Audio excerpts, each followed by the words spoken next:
Salut à tous, c'est Ronald. Bienvenue sur cette vidéo dans laquelle on va parler d'un sujet que très peu de traders et d'investisseurs crypto prennent en compte, c'est la saisonnalité du Bitcoin. Est-ce qu'il y a vraiment des périodes dans l'année où le Bitcoin a tendance à monter ou à baisser? Et si oui, comment en profiter intelligemment? Reste bien jusqu'à la fin et je vais te montrer comment ces tendances peuvent booster ton trading et ton investissement. La première chose que tu dois savoir, c'est quoi la saisonnalité en trading? Déjà, c'est quoi la saisonnalité? C'est simplement l'idée qu'un actif financier comme le Bitcoin a tendance à mieux performer ou à sous-performer selon certaines périodes de l'année. Et contrairement à ce qu'on pourrait croire, même dans un marché décentralisé comme la crypto, il existe bel et bien des cycles saisonniers récurrents. Deuxième chose à comprendre, c'est les performances historiques du Bitcoin par mois. Je vais t'afficher sur cet écran un tableau, d'accord? Donc, dans ce tableau, tu auras tous les différents mois de l'année, de janvier à décembre, avec la tendance historique du Bitcoin. Grâce à ce tableau, ça va te permettre, toi, en tant qu'investisseur, de savoir, par exemple, octobre, qui est surnommé Up October, car c'est l'un des mois les plus performants du Bitcoin historiquement. Donc, généralement, les personnes qui commencent à investir en octobre profitent, on va dire, il y a beaucoup de flux acheteurs au mois d'octobre. Pourquoi ces tendances saisonnières? Alors, pourquoi ça? Il y a plusieurs raisons.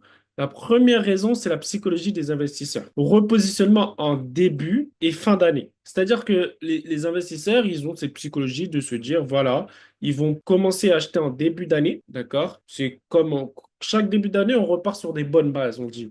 Donc, vu qu'on repart sur des bonnes bases, bah, chaque début d'année, il recommence du DCA. Et en fin d'année, généralement, c'est à ce moment-là que il recommence à DCA encore, mais plus fort. Et vers décembre, on va dire, c'est la période des fêtes. Et là, à ce moment-là, ils sortent des marchés et ils clôturent leur année fiscale. Ensuite, on a les flux institutionnels. Donc, c'est les gros capitaux qui entrent souvent à certaines périodes. Donc, ça crée généralement aussi énormément de flux entrant sur le marché. On a aussi les effets macroéconomiques, par exemple les annonces de la Fed, les décisions politiques et monétaires, taux de chômage, taux d'inflation. Par exemple, on sait que le NFP du mois de septembre, généralement, il fait décaler totalement les marchés. On le sait pourquoi? Parce que pendant la période d'été, on va avoir un taux de chômage qui va être relativement stable. Par contre, à partir de septembre, on sait que le taux de chômage, il va vraiment bouger. Donc, ça, c'est un indicateur à prendre en compte. Sachant que le taux de chômage est un indicateur que la Fed, elle regarde et que les investisseurs crypto regardent. Et grâce à ce taux de chômage, bah, ils savent s'ils doivent investir fortement leur DCA ou s'ils doivent ralentir leur DCA. Et bien sûr, on a le fameux halving qui vient rythmer les cycles sur 4 ans. Quand on a le halving, on a une réduction de l'offre. Qui dit réduction de l'offre, offre inférieure à la demande, dit augmentation des prix. Donc voilà, ça, c'est les choses qu'il faut vraiment mettre en compte, en face, pour que tu puisses bien investir sur le marché des crypto-monnaies. Quatrième chose, c'est comment en profiter dans ton trading et ton investissement, ce qui te permet de acheter au bon moment, vendre au bon moment, faire beaucoup d'argent en prenant ça chaque année de manière régulière, constante et disciplinée, et tu seras toujours gagnant. Comment? Concrètement, comment tu utilises ça? Si tu fais du trading swing ou positionnel, tu dois chercher des achats en avril, octobre et novembre. Donc, tu dois être plus prudent en septembre parce que généralement, septembre, c'est un mois, on va dire, à partir de juillet, août, non, juillet, août, le marché part.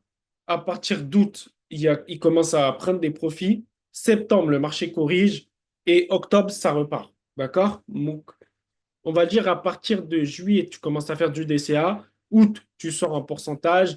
Septembre, ça chute. Donc là, tu rachètes bas prix. Octobre, ça monte. Et là, tu tiens jusqu'à décembre. Et décembre, tu sors. Ça, c'est concrètement comment faire du trading.